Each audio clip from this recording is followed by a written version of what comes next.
Hello and welcome to my Games of the Year video for 2024. Last year I did a kind of an award show thing, and the year before that I did a low-budget PowerPoint slideshow. This year I'm just going to talk about my top 10 games that I played that came out this year, and then talk about the top 10 games I played this year that didn't come out this year, but that I played for the first time this year. You know what I mean? And then I'll talk about a few bonus things at the end, like what anime I enjoyed this year. So without further ado, let's get into it, starting with 3 honorable mentions that didn't make it to the top 10. We'll talk about this rather quickly. Zenless Zone Zero is yet another game from Hoyoverse, but unlike Genshin Impact, which had a fantasy setting, and unlike Honkai Star Rail with its sci-fi setting, Zenless Zone Zero has an urban setting, and the combat is focused more on cool combos, kinda like Devil May Cry, but with much less complexity. I played it once, thought it was pretty good, and never played it again, so that's why it's only an honorable mention. But they keep adding super hotties to the game to try and rope me back in, but I won't be tricked. I think it's a pretty fun game, and if you like these types of games, it's pretty good, I think. The second honorable mention is Hollow X Break. This is a Hololive fan game made by the same developer as HoloCure, in the style of those old school beat-em-ups. Focuses on the Hollow X group as the main villains, and you play as Gen 5. There's a lot of funny little references and stickers to collect that makes it fun to play all the way through at least once, and also it's free, so that's pretty cool. It's only an honorable mention though because beat-em-ups aren't my favorite genre, and there were some annoying difficulty bumps that I ran into, but maybe it's a skill issue.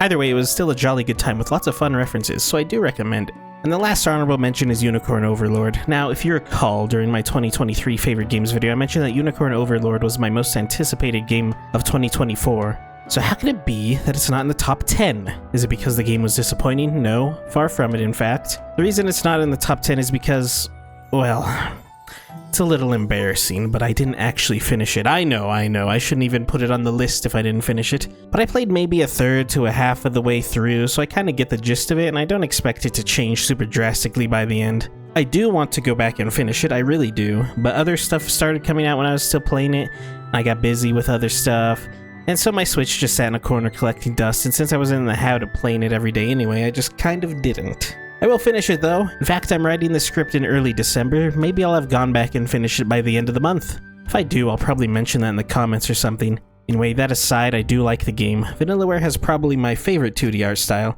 It's just breathtakingly gorgeous. The gameplay is fun and tactical. It's not too difficult, but that's okay. I don't want to get my nuts punched while trying to have fun playing a game after all.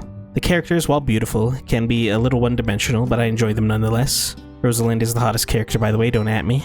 Now to the top 10. I'll try not to make this video an hour long, but we'll see how much I have to say about each game. Number 10, Marvel vs. Capcom Fighting Collection.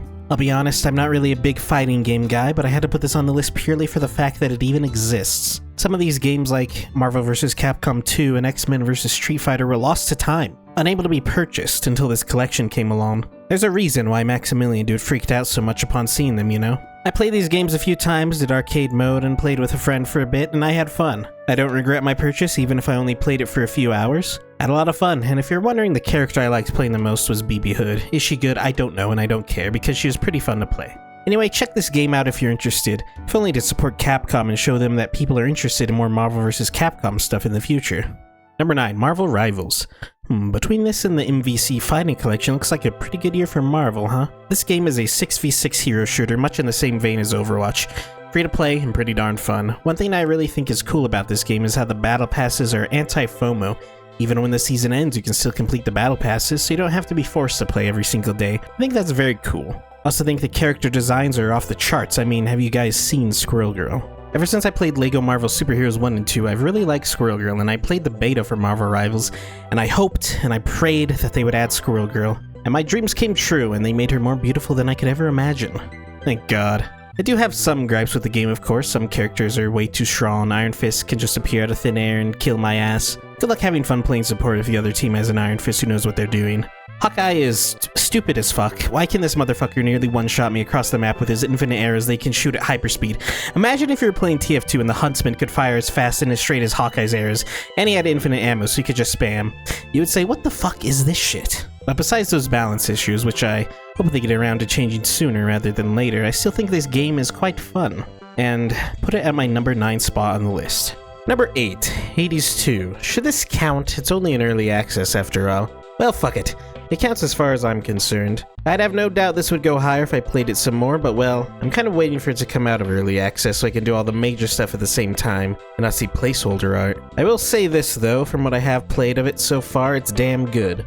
Hades 1 was an absolute masterpiece and Hades 2 is looking to be just as good. I think the weapons were a bit more fun to use in Hades 1, but we'll have to see how they all play once Hades 2 is fully out. I hope they will let me kiss Dora, she is adorable, and as we know, the romance in Hades is the true game. The super fun roguelike combat is just a means to that end, and if I cannot kiss Dora, I will cry a big tear.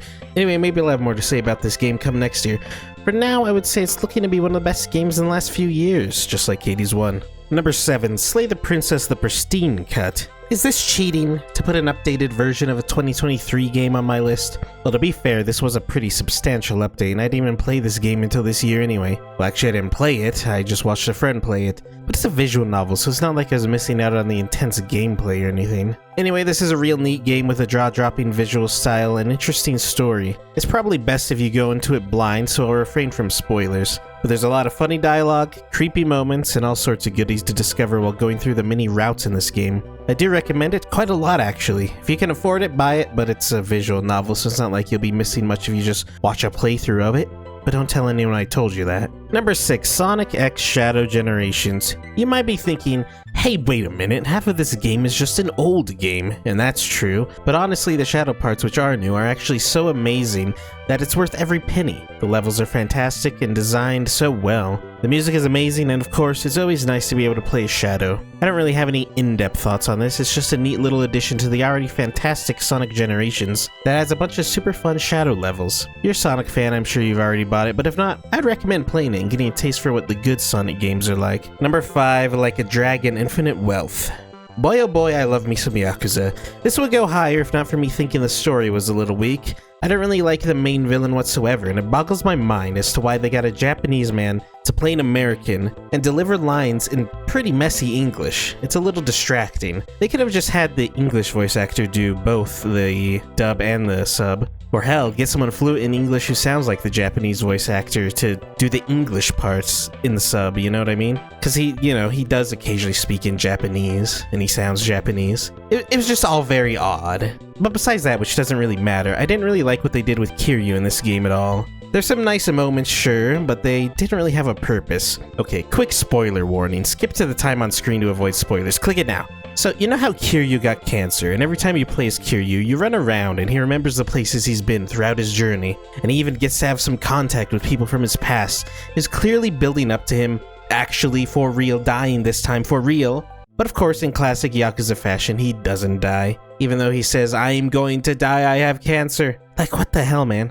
What's the point of all these side quests then? Just to make his main job stronger? Like, cool, but narratively they are pointless. Okay, spoiler over. Compared to the first game, I do think the story is weaker here. Ichiban had a full story arc in the previous game, and he was deeply connected to it, and it was emotional and impactful. In this game, I mean, he kinda was, but like, not really. Like, I don't know, it felt a bit forced, and I didn't really care about it too much.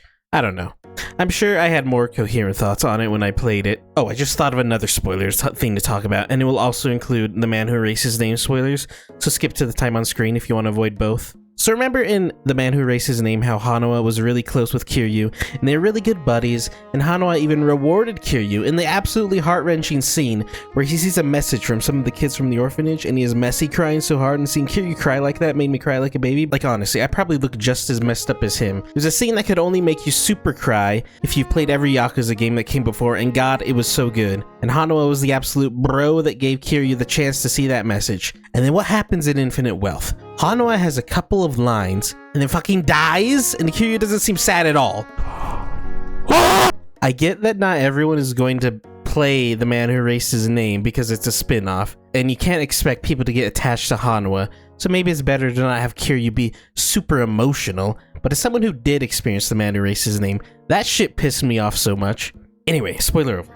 Other than that, everything about this game was actually better than Yakuza 7. The combat was better, the jobs were better. I mean, the gameplay in general was just better. And Kiryu's personal job was very fun to play around with. It's a strange case of everything about it being better, except the story, which is a pretty major part of these games for me. But you do get your own Animal Crossing island, so that's pretty cool, I suppose. Either way, if you're a fan of the Yakuza series, you probably already played it. And if you haven't played the Yakuza series, what are you doing? Get on it now! Number 4, Metaphor ReFantazio. How do you say it? ReFantazio is how I said it, but I hear people say ReFantazio. Anyway, this one is a little hard to justify putting so high because I didn't play it myself. I watched a friend play through the entire game in Discord. However, I think I can still justify putting it this high because I did sit through the whole story and all the bonds and a lot of the gameplay. A criticism I noticed, bearing in mind that I have not played the game myself, so maybe my opinion would be different if I actually play it myself, but a criticism I noticed is that the overworld combat can be a little wonky, a little janky, and a little annoying. An enemy you didn't even see appears from off screen and initiates combat with you at a disadvantage. On higher difficulties, this can sometimes mean half of your party is instantly dead, and you can't just run away and try again until you rank up one of your bonds to give you the ability to guarantee a run away from battle. So you can just straight up die, and sometimes that will reset you to the beginning of the dungeon, but it doesn't happen too often. And once you do reach the later part of the game, it's a lot more manageable. It's more of a problem during the early game, especially before you get a fourth party member. That aside, the game looks, well, it looks a bit outdated, don't get me wrong. The UI and 2D artwork is absolutely gorgeous, and there are even animated anime-style cutscenes that look great too. But if you've played Persona 5, well, it doesn't look too different. The models and the textures haven't really improved much. I mean, you'll occasionally see a nasty-ass ugly texture, but I do think the UI and 2D art make up for that. I'll just say, if Persona 6 looks like this too, I'd be scratching my damn head and wondering what the art team at Alice is thinking. I would also like to point out another criticism in terms of dungeons. Well, I think Atlas did a better job in Persona 5. Not that these dungeons were bad or anything, in fact some are quite good. However, I do feel like the dungeons in Persona 5 are much better. Obviously the dungeons in Metaphor are going to be better than the horrific Tartarus from Persona 3 that I hate, and they're better than the dungeons in Persona 4, which are basically just hallways with different flavored wallpapers. Those are my slight criticisms. Other than that, the game is quite good indeed. I love all the party members, though I wish they had a bit more chemistry. They don't really talk to each other much unless it's to tell the protagonist something or talk about killing Luis. But I like each of their personalities quite a lot. Haizumi is such a cute little guy, I love him so much, I want to give him a big smooch on the head. I also think the archetype system is pretty cool. A little annoying that you can't get some of the final archetypes of a certain line until near the end of the game, and everyone just has a super archetype that's overpowered as fuck, so you just funnel them into that. But maybe that stuff carries over to New Game Plus, I'm not sure. But even though I already watched a friend play through the entire game, the archetype system is so neat that I kinda wanna buy the game just to mess around with it. Boy, it sure is satisfying to watch Stroll do a ton of damage, and if you play your cards right, you can turn Haizumi into a dodging god and laugh in the face of any boss. Oh, also, the music is amazing, and yes, I did vote for this game for Game of the Year at the Game Awards website. I'm writing the script before the Game Awards happens. Alright, time for the top 3. If I voted for Metaphor for the Game of the Year on the Game Awards website, that must mean that my top 3 games are games not even nominated, right? And yes, that is what it means, so buckle up. Starting at number 3, Final Fantasy XIV Dawn Trail. Boo, I hear you cry out. But Wook-Lamont was so bad, I hear you say. Guess what, bucko? Why don't you go play Stormblood again and remember how insufferable Lise was at the start, and get back to me on how bad Wook-Lamont is. But Wook-Lamont's voice acting is so bad, I hear you say. Well, Mr. Wise Guy, did you know that Wook-Lamont's voice actress re-recorded a ton of lines, and they all sound way better in the 7.1 patch? Perhaps it was actually an issue of voice direction, not voice acting. I mean, for God's sakes, I see people complaining about Wook-Lamont's voice acting so much, and yeah, there were parts where it wasn't really great, but it was never terrible, and there were parts that were actually really, really good. Like around the middle part of the story, where without going into spoilers too much, things are in a bad way, and you're helping people in Tuliolol get back on their feet. And Wook-Lamont just lost something important to her, and she's sad. There are some lines during that section that I thought, damn, that was good. And the oh-so-funny, Sphene, listen to me line. Guess what? The whole segment got re-recorded, and now it sounds excellent and badass, as it was meant to be. Also, I saw some people mention this, but far more people didn't mention it, even though they mentioned Wook-Lamont's voice acting. But freaking Y'shtola's audio quality was like bad, man. It was actually terrible, and noticeably different to everyone else's. Probably the voice actress just recorded from home because she had like 5 freaking lines. All that aside though, let me say this. Final Fantasy XIV is my favorite game of all time, but my bias could only take me so far. This expansion was not as good as Heaven's Ward, or Shadowbringers, or Endwalker, and I'm not sure if I even liked it more than Stormblood. However, I don't think it was bad at all. I do have some complaints, and while I know I just defended Wook-Lamont, she is actually one of my complaints. Not because of she's bad or because of her voice acting, but it's just that she's kind of boring. She's your typical, super positive, hopeful anime protagonist type, and I don't know how many times I had to hear her talk about peace, but it was a lot. She was a little too repetitive, I think. She was a little better in the 7.1 quest, but at the same time, not too much has happened so far yet, so we'll just have to see. Also, I like the song Smile, don't get me wrong, but it does sound very Disney-esque, and the way it was used during the story made me laugh every time. And yeah, the story wasn't that interesting, especially after the amazing conclusion that was Endwalker, but that's to be expected, I think. There are the seeds of things that could become very interesting being planted, and I do hope we start exploring more reflections soon. That sentence will not mean anything to anyone who hasn't played the game, and that is funny to me. Anyway, my main takeaway from the story was, man, I wish I got more Cryle and Erenville stuff. And I know a lot of people feel the same way. Honestly, the Scions got shafted a lot during this expansion, and that was one of my major annoyances. Like how Estinian will show up, say one line, and then say, well, goodbye. And I'm like, no, come back, you son of a bitch. Regardless, those complaints aside, the story was decent enough, and there were some standout hits for me, like Bakul Jaja, Otis, Kona, and even Sphene to some extent. And you know what? Prishe, however you say it, I don't know how you say her name actually. From the Final Fantasy XI crossover Alliance raid, I freaking love her, man. She's so charming and funny. She is seriously funny as hell. I was cracking up listening to her voice lines during her fight in the Alliance raid. God, I hope we get a lot of her in the Alliance raid questline. Anyway, complaints aside, you know what I absolutely loved about this expansion? Pretty much everything gameplay-wise. Black Mage is my favorite job in Final Fantasy XIV, and it is damn good in Dawn Trail, and the 7.1 patch only made it better. 2, count them, 2 stacks of ley lines, instant cast Despair, oh my god, you have no idea how many times I dropped my fire face because Despair took too long to cast, oh my fucking god, when I saw the patch notes I almost cried, it was beautiful. And the new jobs they added, Viper and Pictomancer, oh man, they are so fun too. I love Pictomancer, it does so much freaking damage, and finding the right time to paint is so satisfying.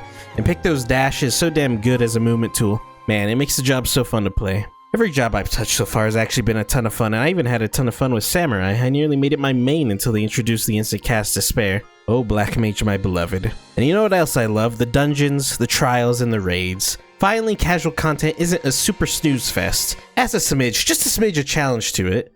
Man, seeing some of those bosses for the first time in those dungeons, it was damn fun. Alliance raids are usually my favorite thing to do. I don't know how many times I've done the Nier raids, and goddamn, the Final Fantasy XI Alliance raid is so damn excellent. Also, I never had the courage to ask in game, but does anyone else think when Fafnir shakes his butt, it's kind of sexy?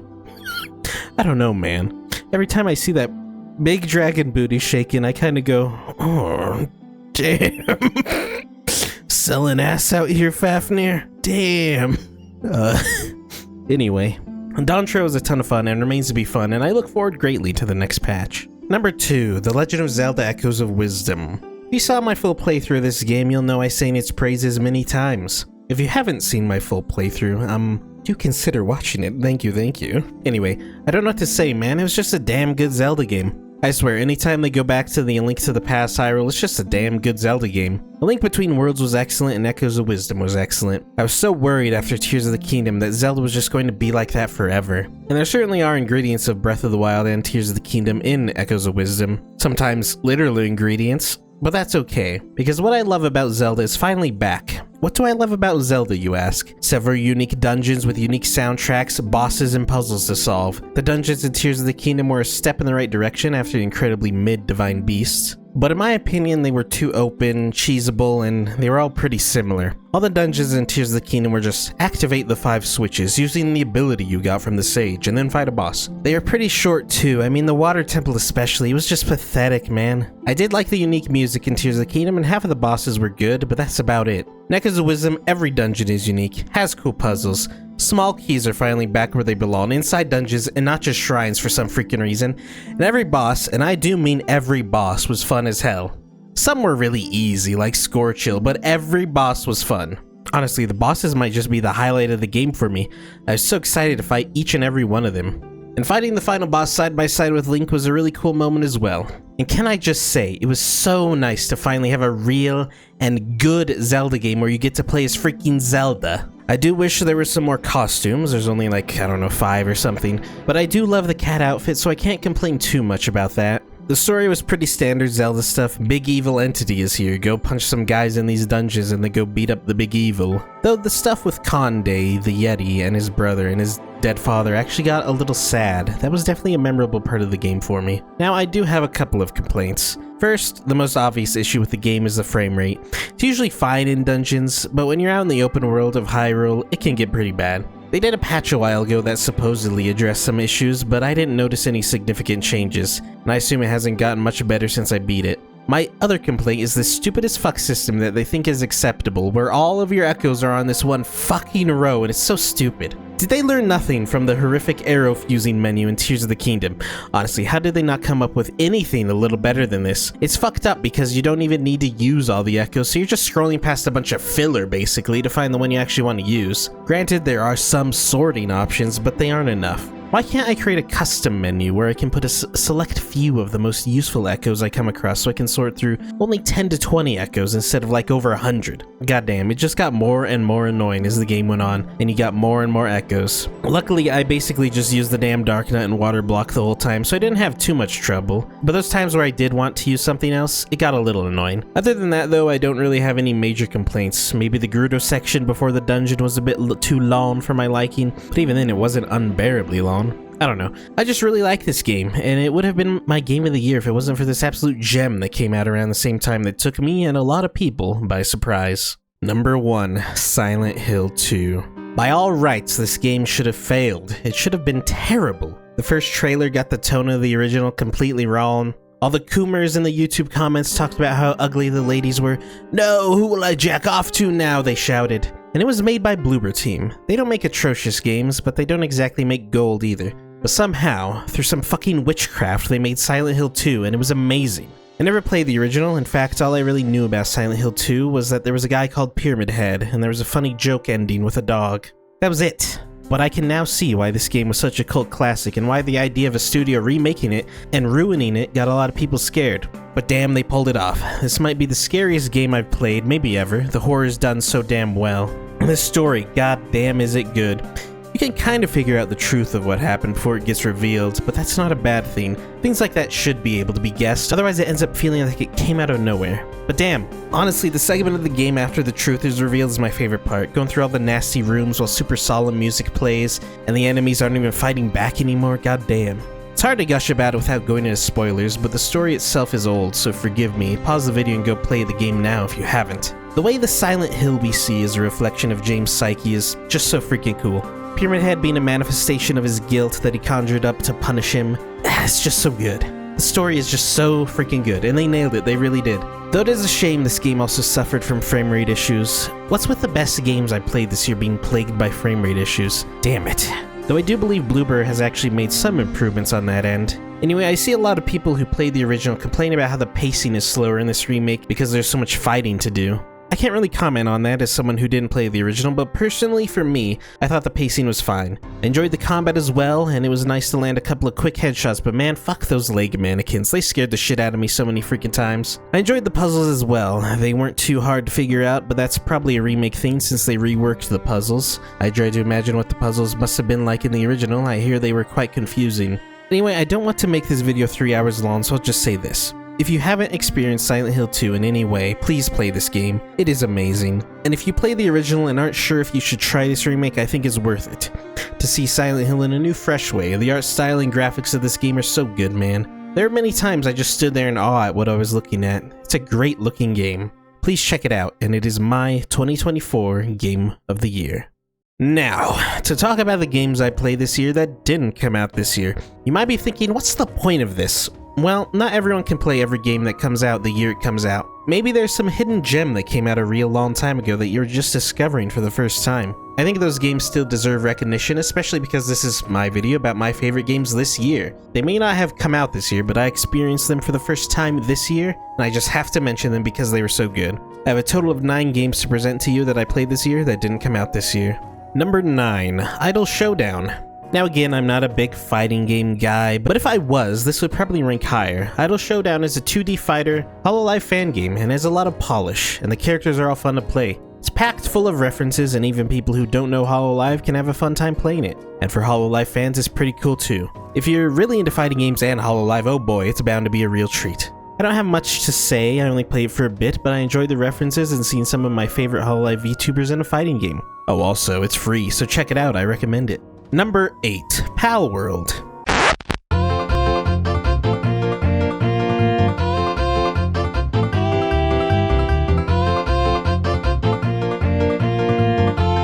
Man, Nintendo sure was salty at Pal World's success, huh? There's not a chance in hell Nintendo would have ever gone after Pal World if it wasn't so successful. Hey Nintendo, here's an idea. Instead of spending time, money, and energy on a stupid lawsuit that isn't even over the designs of the pals, but a patent that I'm pretty sure, if I remember correctly, you filed after the game came out, a patent that is for the game mechanic of throwing a ball to catch a creature, maybe you should spend that time, money, and energy on making a Pokemon game that doesn't look and play like absolute dog water. Just an idea though. I mean seriously, the fact that you can even patent video game mechanics is fucking stupid. Didn't Sega patent the arrow in Crazy Taxi, and you couldn't have arrows that showed you your destination or something fucking stupid like that? I think the patent expired, but still, what the hell, man? It's so stupid. Just let people make you games. Why the hell would you patent a game mechanic? Nintendo's so fucking stupid, I swear to God. They make really good games for the most part, but everything else about Nintendo makes me want to shove a brick into my eye socket. Anyway, Pal World was pretty dang fun. Pokemon with guns, cool idea. I like a lot of the pal designs, and the fact that you can capture humans is pretty funny too. I also like how you can cook your pals into tasty meals. It's a bit disturbing, but it's also kind of funny. I like building your base and upgrading and progressing through the technology tree, getting more and more advanced as you level. It's just good fun. I didn't play all the way through it, but for the several hours I did play, I had a lot of fun, and it goes into my number 8 spot. Number 7, Lost Judgment. If you remember from my 2023 Games of the Year video, Judgment was present. Well, I played the sequel, Lost Judgment, this year, and it was a lot of fun. But interestingly enough, I kind of view it the same way that I viewed Like a Dragon Infinite Wealth, where I enjoyed everything about it more than the first game, except for the story. It became almost funny how many times Yagami uttered the words Sawa-sensei. It was ridiculous. And the entire concept of the villain being someone who kills bullies was very...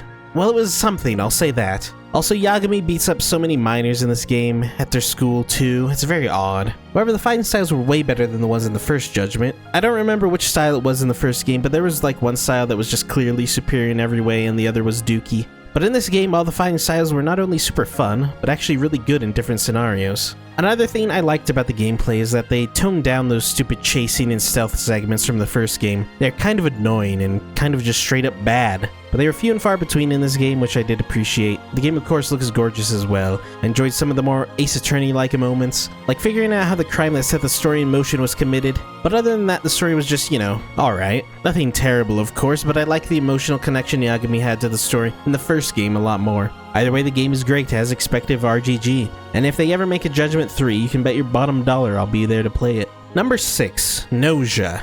This was an interesting little game. It's half visual novel and half single player Among Us. That's the best way to describe it. I'll try not to spoil too much, but basically there's a time loop, and each time you loop there's a certain amount of characters on the ship, and one or multiple of them are infected by the nausea. Basically, they are imposters. Every day the nausea kill an innocent person, and then a vote is cast to send one person in a cryosleep. The nausea's goal is to make people vote for the innocents and send them to cryosleep until the nausea make up at least half of the people on board. The innocent's goal is simply to send all the nausea into cryosleep. Completing these loops successfully can lead you to get specific scenes that progress the story. As the story progresses, you get more roles other than just nausea and innocent, which helps keep the gameplay fresh. And the characters I find quite charming as well. And there's not really a single one I disliked. My favorites were probably Yuriko and Rikyo. The player character doesn't really have too much of an identity, so the main character ends up kind of being Setsu, and they are pretty cool as well. There's a lot of interesting sci-fi-esque elements to the story along the way, some cool twists, and a pretty emotional ending. You may need a guide for help on getting some of the required scenes, because it can be kind of hard to get some of the scenes.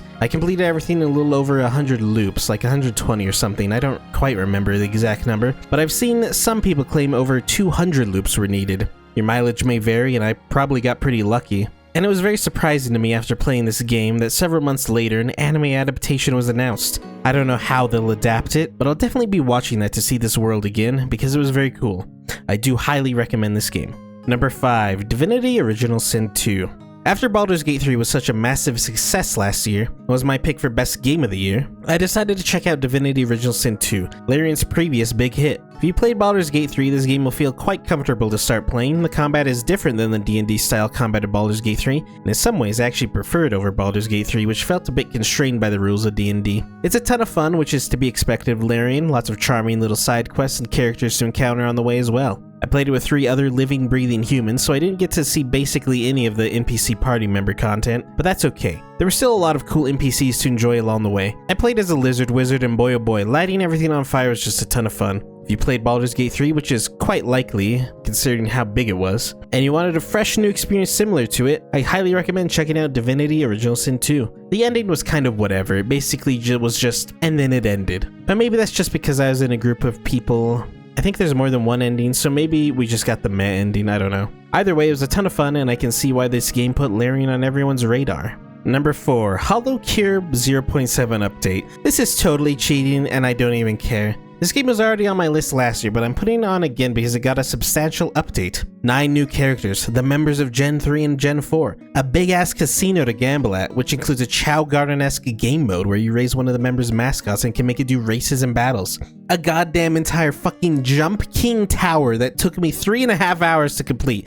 It is a fucking nightmare. And then I see someone on YouTube complete it in 3 minutes and I say, what the fuck, man? How? And of course, 2 new maps, and new items, and new collabs. Hollow Cure was already the best Hololive fan game by far, and it just got 10 times better with this update. Seriously, even if you aren't in a Hololive, I implore you to check out this game filled with passion and love. It's basically VTuber Vampire Survivors, and oh, it's free. So check it out, play it now! Number 3, Dark Souls 1. You may or may not have seen my Dark Souls 1 review that came out a few months ago. Well, I say review. It's more like 6 minutes of me trying to explain why I liked it, which is hard to do, and then 50 minutes of me making 2 tier lists. That's something I've always struggled with. It's a lot easier to explain why I dislike something, but I always struggle to explain exactly why I like something. Either way, I thought Dark Souls 1 was excellent. I finally understand why it is such a beloved game and a beloved franchise. Leveling up, getting new weapons, and defeating hard bosses through sheer willpower is very satisfying, and the game is very replayable as well. In fact, I'm currently in the process of editing a video of my second ever Dark Souls 1 playthrough, where I challenge myself to use a specific weapon. Well, it's not really a challenge, the weapon is pretty damn good, but it was just an idea I had. It'll make sense when you see it. Anyway, the formula is simple, but it's done so well that it becomes amazingly fun. The world design is also excellent, the way everything is interconnected still impresses me. The later areas of the game are a bit though, and if they were better, this would probably rank higher. Me strength, me bonk, me happy. If you somehow haven't played Dark Souls yet like I hadn't, please go play it. You too will look like Danny DeVito in that meme where he says, I get it. Number 2, Dark Souls 3. Surprise, surprise, the other Dark Souls game I played and did a review for and said was better than Dark Souls 1 is here, though I still struggle with if Dark Souls 3 really is better than 1. The world design is much more linear in 3, and the world itself just didn't impress me as much. The visuals were quite beautiful though. Irithyll specifically comes to mind. I was actually in awe when I first laid my eyes upon it, goddamn. However, the area itself was kind of annoying to be honest. I hate those damn dogs. But at least it looked gorgeous. Feel free to watch my Dark Souls 3 review for more in-depth thoughts on it. If it wasn't for the bosses being so goddamn excellent, this game would probably rank below Dark Souls 1. But damn, those bosses were goddamn excellent, what can I say? I love the Soul of Cinder, he is awesome, and the music is amazing. Everything that makes Dark Souls work is present in this game, and I still have yet to go play Dark Souls 2 and finish it because goddamn, it is such a slog, and every time I try to play through it, I just think, man, I could be playing Dark Souls 1 or 3 right now. But let's not turn this video into Dark Souls 2 slander. If you like that game, more power to ya, because I just can't enjoy it very much. But that's why there's so many games out there. Everyone has their own taste, and if you like the taste of Dark Souls 2, well, not much I can say to that. Anyway, Dark Souls 3 is very good. Check out my review for more thoughts. And now, for the number 1 game. Number 1. Umineko When They Cry. Hoo boy, where do I begin? Well, if you saw my 2023 Games of the Year video, you'll have noticed I said Higurashi When They Cry was the best game I played that year that didn't come out that year. I use the term played loosely here as it is a visual novel. Higurashi is certainly the more known Ryukishi game, as it has a pretty well-known anime adaptation from Studio Dean. I don't recommend the anime over the visual novel, but the anime is a fun watch after playing the visual novel. Umineko is everything I like about Ryukishi's storytelling perfected. Yes, there's some pacing issues, episode 4 is a little bit of a slog at some parts, but every scene matters and it's worth getting through those slower moments. Umineko also introduced me to probably my new favorite fictional character of all time, Erika Furudo. I cannot begin to explain to you why she is so great without getting into spoilers. The rat-like behavior she got up to in episode 6 was just peak, goddamn peak. On the surface, Umineko is a murder mystery set on an island, much like the book And Then There Were None by Agatha Christie. In fact, Umineko has a lot of really cool literary references. But there's a lot more to it than that. There's a strange, paranormal element that leaves you second-guessing throughout. Is this magic real, or is it a trick? But at the end of the day, to my eyes, the true story was one about love. I can't really say much more than that without spoiling anything, and I simply refuse. There will be moments that make you laugh and make you cry and make you think. There will be revelations that churn your stomach and make you want to hurl. There will be moments that are maybe even a little spooky. I think Higurashi, especially the first episode, chapter, whatever you want to call it, of Higurashi was the best horror Ryukishi ever did, especially if you go in completely blind. I do recommend both Higurashi and Umineko greatly. It is long, of course, but goddamn worth it. I think it might be worth reading Higurashi first, though, because if you read Umineko first and then go into Higurashi, you might be digging deeper than you're really supposed to with Higurashi, and you'll figure things out pretty easily, I think. But hey, I won't stop you if you want to start with Umineko. In terms of visual novels, I say Umineko easily rivals Steins Gate for best visual novel, and Steins Gate is damn good, as you may know. I just wish Umineko was a bit more popular, because then there'd be some figures for me to buy. God, I want a super high quality Erica figure. Why even live if I cannot have the amazing Erica as a piece of plastic on my shelf collecting dust?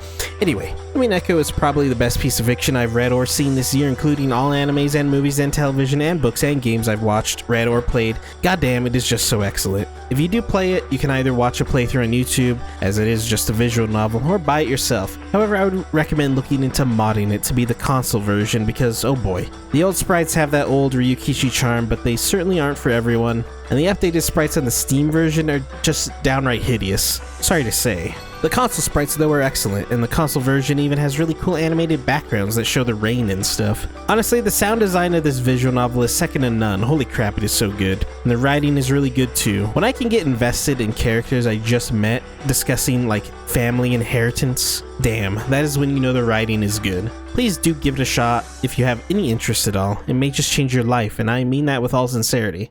Well, there you go, my favorite games of the year. But what's that, I hear you ask? What about my favorite anime and my Spotify Wrapped? You didn't ask about those? Well, I'll tell you anyway. Here's a picture of my Spotify Wrapped, and yep, lots of VTuber stuff. Kind of funny how Mori Calliope was my top artist this year, yet none of her songs are in my top 5 most played songs. I guess that just goes to show how many different songs she has that I enjoy. I mean, she has a lot of songs compared to many of the other Hololive members. She's very passionate about music as well, and yeah, it shows. Shihoko Hirata, I tell ya. I would not have recognized who that was by the name alone. But she's a singer that did work on Persona 4, and I have quite a few Persona 4 songs in my playlist. Red Vox, of course, being the band of Vinny Vinesauce. I enjoy him as a streamer, and his music is very good as well. He has a great singing voice, I think.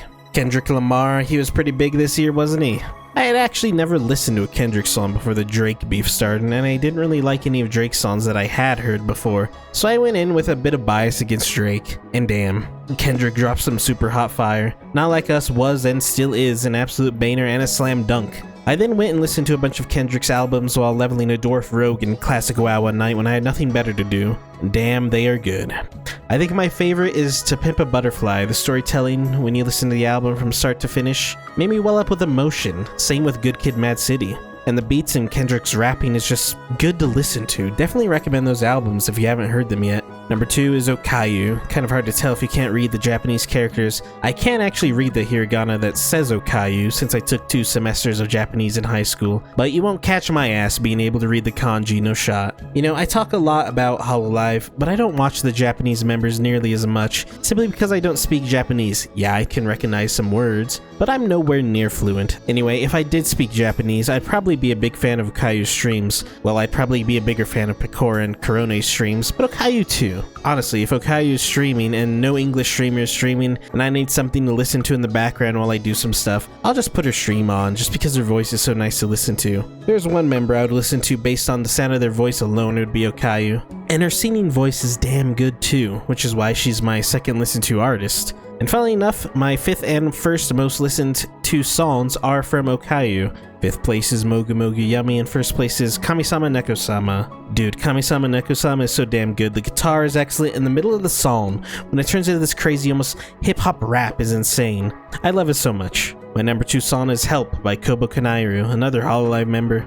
Kobo is an interesting case. She's part of the Indonesian branch, and she does often collab with some English members, and she does speak English. I don't really ever catch her streams though. I don't know what time she even streams because I never see her live. Either way, she acts like a childish little gremlin on stream, but when she starts singing, she transforms into one of the coolest motherfuckers I ever seen. And her voice is damn good too. Definitely recommend this song, I had it stuck in my head for months. The third song is Glory Days by Robico, yes, another Hololive member. Robico doesn't have too many songs, but this song just hits me in the right spot. Robico's whispery and beautiful voice combined with the powerful bass of this song is just damn.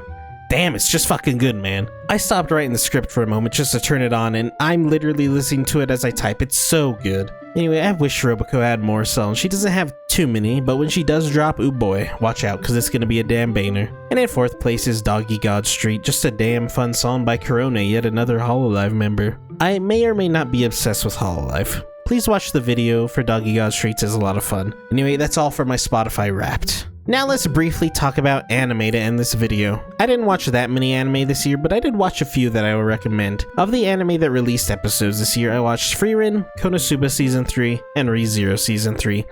Part 1, since the rest is in February. I'm a ReZero fan. I have even gone so far as to read the web novel on Witch Cult Translation's website, and am caught up way beyond where the anime is at, so I was not going into Season 3 totally blind. Though there were some changes made from the web novel to the light novel, and the anime follows the light novel version, which I did not read, and so there were many things that I didn't recognize. But yeah, it's great. The second half is going to be very good. And man, the speech scene was definitely one of the most memorable scenes when I read it, and the anime crushed it. I shed a damn tear. Konosuba was just good fun, as expected, not much to say. Iris is, oh well, she's okay, but I still love the main cast. What can I even say about Frieren that hasn't been said already? It's a damn good fantasy show. I hope we get more pure fantasy shows like Frieren. If I see another interesting looking fantasy show with the word reincarnated or the tag isekai, I'm gonna shove my mouse down my throat, because most isekai are just simply trash. I say, talking about ReZero and Konosuba, but those are the exceptions. ReZero because it's actually written well, and Konosuba because it's just pure over-the-top comedy. Anyway, Frieren is excellent, at times heartwarming, at times heart-wrenching, and at times just thrilling. Frieren is a really cool character. It's so interesting to see things from the point of view of someone who's lived so long, and how she can just consider several years in the same way a human might consider a few weeks. And yes, it made me cry. Now, in terms of anime I watched that didn't come out this year, I suppose I'll start with Dr. Stone New World. This is what, Season 3 of Dr. Stone? Dr. Stone is just damn good fun, and this season even got pretty serious at times, and was kind of thrilling to watch, putting you on the edge of your seat. I love the characters of this show, I love the messages it has, I love Senku, and it's so fun to see all this cool scientific gadgets that he creates to solve problems. The next anime I'll talk about is Parasite. Man, this was fucking good. It's a show made in the modern era of anime, but based on an old manga that started in the 80s, I believe.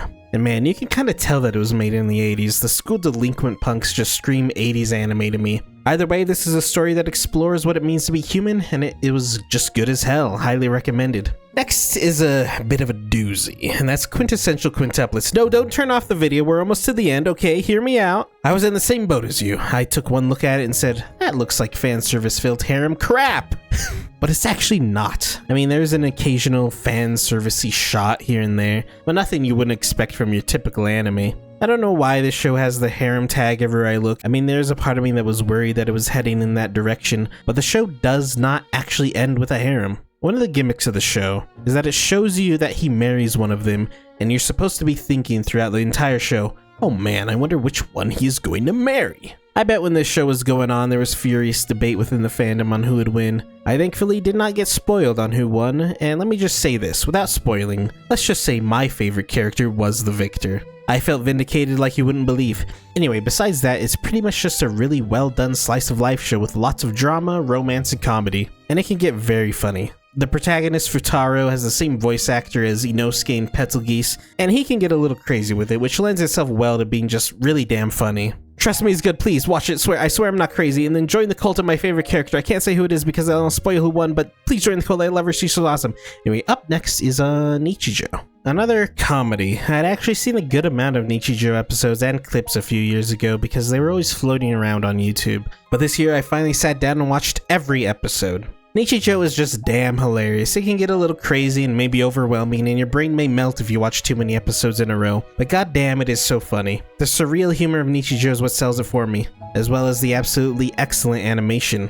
This show is a damn masterpiece and probably one of the best comedy animes you can get your hands on. I recommend it with all my heart. Please watch it. And last but certainly not least, Vinland Saga. For a while now, I've heard very, very good things about Vinland Saga and finally watched it. Honestly, this show is pretty damn insightful on human nature, and I thoroughly agree with the idea that we as people have no enemies. There's no reason to fight one another. Thorfinn's journey throughout Season 1, ending in the climactic moment at the end where he can no longer get the thing he wanted so bad, was just perfect. And Season 2 delving into Thorfinn's regrets and how he's matured, God, it was just so good. Though Season 2 can be a bit slow, I personally don't really care if something wants to take its sweet-ass time, and boy did Season 2 take its sweet-ass time, but I can understand if that was a bit annoying for some people, because the pacing sure does slow down compared to Season 1, but it was worth it in my opinion. Excellent writing and storytelling, excellent characters, excellent voice acting, excellent animation, what more could you ask for? If you haven't seen Vinland Saga yet, why? Get on it! But anyway, that'll be it for my Games of the Year video for this year. I hope you enjoyed listening to me ramble about VTubers, some cool games, and some shows and music I liked. I'll see you next year for another one, and you can expect some Dark Souls videos coming soon, and maybe some game playthroughs you might not expect. Hope you look forward to it, and I'll see you soon. And as always, thanks for watching. Goodbye. Oh, and also the best wife of this year's Squirrel Girl, and the best husbando is Stroll. Thank you, and see you next year.